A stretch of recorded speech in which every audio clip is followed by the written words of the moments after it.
ರಾಮ ಮಂತ್ರವ ಜಪಿಸೋ ಹೇ ಮನುಜ. ಅದಕ್ಕೆ ಹನುಮಾನ್ ಹೇಳಿದ್ರಂತೆ, ಹನುಮಾನ್ ನಮಗೆ ಗೊತ್ತು, ಶ್ರೀರಾಮಚಂದ್ರ ಮಹಾಭಕ್ತರು, ಭಕ್ತ ಶ್ರೇಷ್ಠರು. ಹೇಳಿದ್ರಂತೆ, ಶ್ರೀರಾಮೋ ಜಾನಕೀನಾಥೋ ಚಾಬೇಧ ಪರಮಾತ್ಮನಿ, ಶ್ರೀನಾಥೋ ಜಾನಕೀನಾಥೋ ಚಾಬೇಧ ಪರಮಾತ್ಮನಿ, ತಥಾಪಿ ಮಮ ಸರ್ವಸ್ವ ರಾಮ ಕಮಲಲೋಚನ. ರಾವಣ ತನ್ನ ಪರಮ ಇಚ್ಛೆಯಿಂದ ಪರಮ ಇಷ್ಟವಾದ ಭಗವನ್ ಸದಾಶಿವನ್ನ ಪ್ರಾರ್ಥನೆ ಮಾಡ್ತಾನೆ, ಕೇಳ್ಕೊಳ್ತಾನೆ, ಹೇ ಪರಮಾತ್ಮ, ಹೇ ಸದಾಶಿವ,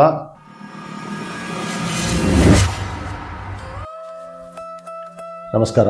ಕಾಸ್ಮಿಕ್ ಸೊಸೈಟಿ ಯೂಟ್ಯೂಬ್ ಚಾನಲ್ಗೆ ಸ್ವಾಗತ.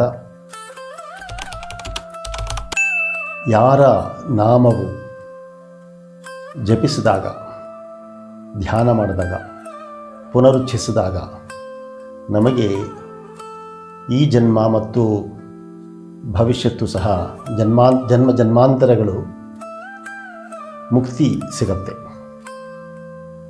ರಾಮನಾಮ ಜಪಿಸೋದ್ರಿಂದ, ರಾಮನಾಮ ಸ್ಮರಣೆ ಮಾಡೋದ್ರಿಂದ ಸಕಲವೂ ಸಿಗತ್ತೆ. ರಾಮ ಮಂತ್ರವ ಜಪಿಸೋ ಹೇ ಮನುಜ. ರಾಮನಾಮ ಸ್ಮರಣೆ ಮಾಡುವಂಥದ್ದು.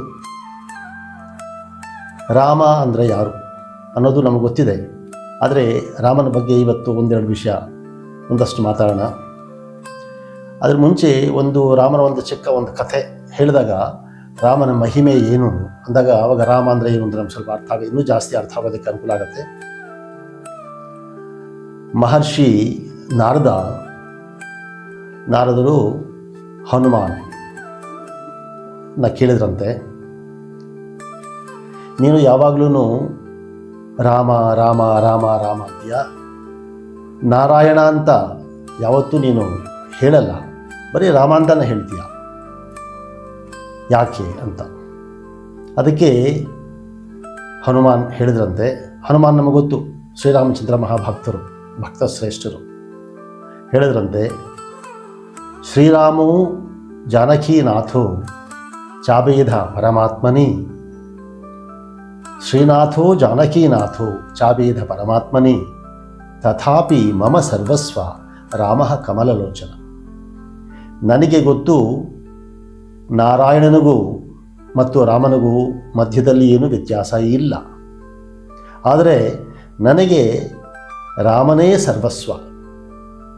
ನಾರಾಯಣನು ರಾಮನಲ್ಲಿ ಯಾವುದೇ ವ್ಯತ್ಯಾಸ ಇದ್ದರೂ ಸಹ ನನಗೆ ರಾಮನಾಮ ಹೇಳೋದ್ರಲ್ಲೇ ನನಗೆ ಬಹಳ ಸಂತೋಷ ಆಗುತ್ತೆ. ರಾಮನಾಮ ಮಾಧುರ್ಯ ಅದು ನನಗೆ ಬಹಳ ಇಷ್ಟ ಆಗುತ್ತೆ ಮತ್ತು ಅದು ನನ್ನ ಜೀವನದ ಗುರಿ ಆಗುತ್ತೆ ಅನ್ನೋ ರೀತಿ. ಅಂದರೆ ಇಲ್ಲಿ ನಾರಾಯಣ ಅಂದರೆ ಪರಮಪುರುಷ, ರಾಮ ಅಂದರೆ ಪರಮಪುರುಷ. ಹಾಗಾದರೆ ನಾರಾಯಣ ಅಂತ ಯಾಕೆ ಹೇಳಬಾರ್ದು ಅಂತ ಹೇಳಿದ್ರೆ, ಒಬ್ಬ ವ್ಯಕ್ತಿ ನೀರಲ್ಲಿ ಪ್ರಯಾಣ ಮಾಡಬೇಕು. 2 ಬೋಟ್ಗಳಿದೆ. ಒಂದು ಬೋಟಲ್ಲಿ ಒಂದು ಹಡಗಲ್ಲಿ ಒಂದು ಕಾಲು, ಇನ್ನೊಂದು ಹಡಗಲ್ಲಿ ಇನ್ನೊಂದು ಕಾಲು ಇಟ್ಟು ಹೋದಾಗ ಏನಾಗುತ್ತೆ, ಅದು ಯಾವುದೋ ಒಂದು ಸಮಯದಲ್ಲಿ ಒಂದು ಬೋಟ್ ಆ ಕಡೆ ಹೋಗ್ಬೋದು, ಒಂದು ಈ ಕಡೆ ಹೋಗ್ಬೋದು. ಸೊ ಆ ವ್ಯಕ್ತಿ ಸಮಸ್ಯೆನ ಸಿಗಾಕೋಬೋದು, ತೊಂದರೆ ಆಗಬಹುದು. ಸೊ ಒಬ್ಬ ವ್ಯಕ್ತಿ ಏನು ಮಾಡಬೇಕು, ಒಂದು ಬೋಟಲ್ಲಿ ಮಾತ್ರ 2 ಕಾಲು ಇಡಬೇಕು. ಆವಾಗ ಅವನ ಒಂದು ಪ್ರಯಾಣ ಜರ್ನಿ ಸೇಫ್ ಆಗಿರುತ್ತೆ, ಸುರಕ್ಷಿತವಾಗಿರುತ್ತೆ. ಹಾಗಾಗಿ ಹನುಮಾನ್ ಹೇಳೋದು, ನಾನು ರಾಮನ ಹೆಸರೇ ನನಗೆ ಜೀವನದ ಸರ್ವಸ್ವ. ನಾನು ರಾಮನ ಬಿಟ್ಟು ಬೇರೆ ಏನೂ ಹೇಳಲ್ಲ, ಬೇರೆ ಏನೂ ಉಚ್ಚಾರಣೆ ಮಾಡಲ್ಲ ಅನ್ನೋಂಥದ್ದು. ಅಂದರೆ ರಾಮನ ಒಂದು ಹೆಸರು, ರಾಮನಾಮ ಜಪದ ಸ್ಮರಣೆಯ ಮಹಿಮೆ ಎಷ್ಟು ಅನ್ನೋದು ಹನುಮಾನ್ ಮಹರ್ಷಿ ನಾರದರಿಗೆ ಹೇಳುವಂಥದ್ದರ ಒಂದು ಕಥೆಯಲ್ಲಿ ನೋಡಿದಾಗ, ರಾಮ ಅಂದರೆ ಯಾರು? ರಾಮ ಅಂದರೆ ರಾತಿಮಹೀಧರ ರಾಮ. ರಾತಿಮಹೀಧರ ರಾಮ ಒಂದು ರಾಜ್ಯದ ರಾಜ. ಮಹಿ ಅಂದರೆ ಭೂಮಿ, ರಾತಿಮಹೀಧರ ಅಂದರೆ ರಾಜ. ಒಂದು ರಾಜ್ಯದ ರಾಜ.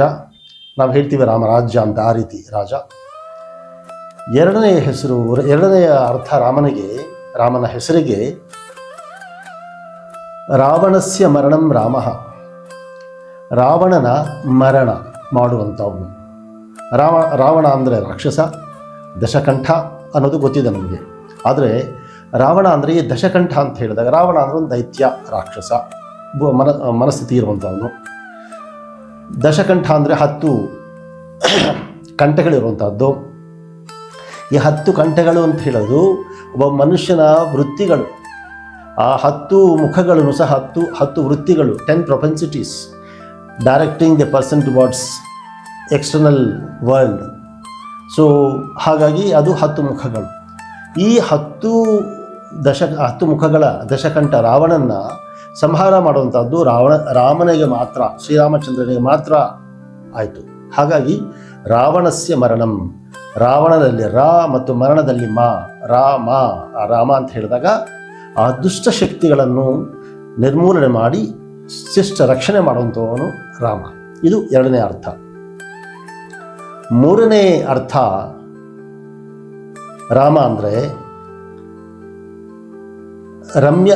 ರಮ್ಯಂತಿ ರಾಮ ಅಂದರೆ ರಮಂತಿ ಯೋಗಿನಃ ತಸ್ಮಿನ್ ರಾಮ, ರಮಂತೆ ಯೋಗಿನಃ ತಸ್ಮಿನ್. ಯಾರಾದರೆ ತಮ್ಮ ಕರ್ತವ್ಯಗಳಲ್ಲಿ, ತಮ್ಮ ಭಾವನೆಯಲ್ಲಿ, ತಮ್ಮ ಚಿಂತನೆಯಲ್ಲಿ, ತಮ್ಮ ಚಟುವಟಿಕೆಗಳಲ್ಲಿ ಪ್ರತಿಯೊಂದು ಕ್ಷಣದಲ್ಲೂ ಸಹ ರಾಮನ ಧ್ಯಾನದಿಂದ ಆ ಕೆಲಸಗಳನ್ನು ಮಾಡ್ತಾರೋ, ಆದ್ದರಿಂದ ಶ್ರೀರಾಮಚಂದ್ರನಿಗೆ, ಭಗವಂತನಿಗೆ ಪ್ರೀತಿಯಾಗುತ್ತೋ. ಅಂದರೆ ನಾವು ಮಾಡುವ ಕೆಲಸಗಳಲ್ಲಿ ಭಗವಂತನಿಗೆ, ಶ್ರೀರಾಮಚಂದ್ರನಿಗೆ, ಪರಮಪುರುಷನಿಗೆ ಪ್ರೀತಿಯಾಗುವಂಥ ಕೆಲಸ ಮಾಡುವಂಥದ್ದು. ರಮಂತಹ ಯೋಗಿನಃ ತಸ್ಮಿನ್ ರಾಮ. ಸೊ ಇದು 3ನೇ ಅರ್ಥ. ಈ 3 ನಿರ್ವಚನಗಳನ್ನು ನೋಡಿದಾಗ ರಾಮ ಅಂದರೆ ನಮಗೆ ಗೊತ್ತಾಯಿತು ಪರಮಪುರುಷ, ಒಂದು ಸಾಮಾನ್ಯದ ವ್ಯಕ್ತಿ ಅಲ್ಲ.